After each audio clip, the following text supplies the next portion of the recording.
LOTIS-9 is a ongoing clinical trial evaluating in an international context at many sites the capacity for Loncastuximab tesirine, the antibody drug conjugate targeting CD19, with Rituximab in patients who are newly diagnosed with large B-cell lymphoma, but are unfit or frail and therefore may not tolerate standard chemotherapy.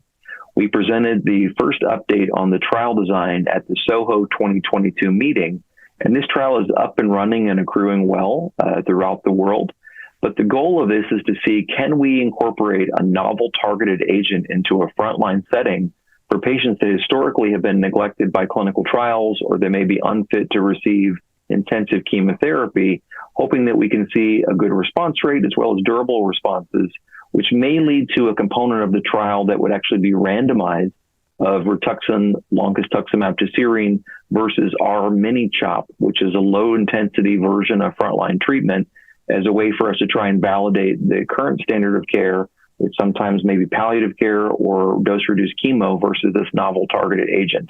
So if you have a patient who's elderly and is borderline fitness for chemotherapy, I'd encourage you to evaluate if the LOTIS-9 trial might be right for your patient.